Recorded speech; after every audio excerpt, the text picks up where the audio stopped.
Hai, bertemu lagi dengan saya Sevina di Bulan Ramadan. Kali ini saya akan membahas tentang materi mutasi. Apa sih itu mutasi? Simak penjelasannya ya. Ya, berikut adalah poin-poin yang akan kita bahas. Yang pertama ada pengertian mutasi, yang kedua jenis-jenis mutasi, yang ketiga penyebab mutasi, yang keempat kesimpulan, dan yang kelima adalah penutup.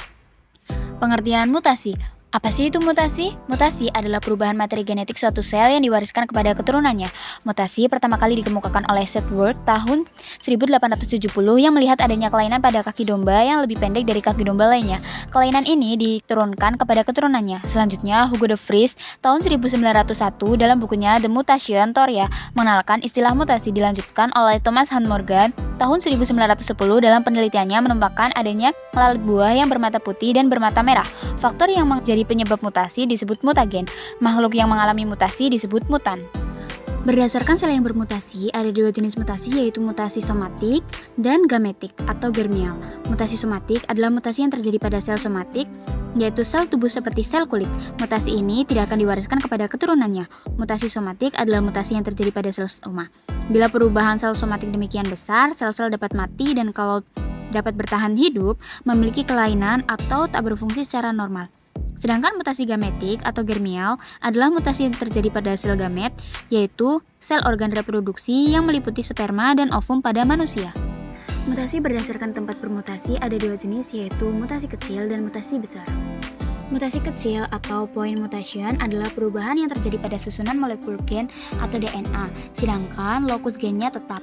Mutasi jenis ini menimbulkan alela. Mutasi ini biasa disebut mutasi gen. Mutasi besar atau gross mutation adalah perubahan yang terjadi pada struktur dan susunan kromosom. Istilah khusus untuk mutasi kromosom adalah abrasi. Mutasi ini biasa disebut mutasi kromosom atau abrasi. Mutasi kromosom dibedakan menjadi dua, yaitu perubahan jumlah kromosom dan perubahan struktur kromosom. Perubahan jumlah kromosom dapat dibedakan menjadi aneuploidi, penambahan atau pengurangan satu atau beberapa kromosom, dan euploidi, penambahan atau pengurangan set kromosom. Euploidi adalah perubahan pada set kromosom pada tingkat ploidi. Individu normal, wild type, memiliki genom 2, diploid.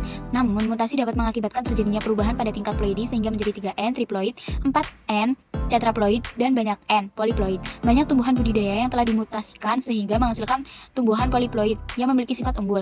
Namun, penambahan set kromosom pada hewan dan manusia biasanya akan menimbulkan kematian sebelum lahir karena metabolisme yang tidak seimbang.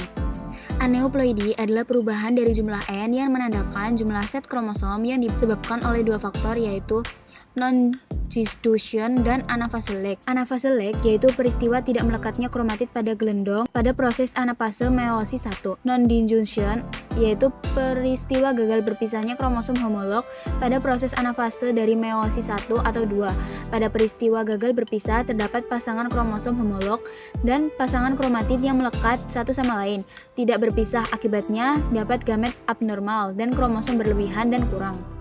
Penyebab mutasi. Faktor-faktor yang menjadi penyebab terjadinya mutasi berasal dari banyak aspek variabel faktor lingkungan. Faktor-faktor tersebut dikenal sebagai mutagen. Pada umumnya, faktor-faktor lingkungan penyebab mutasi dibagi menjadi 3. Faktor-faktor tersebut yaitu faktor fisika atau radiasi, faktor kimia, dan faktor biologi. Berikut adalah penjelasan tentang faktor-faktor lingkungan yang menyebabkan terjadinya mutasi.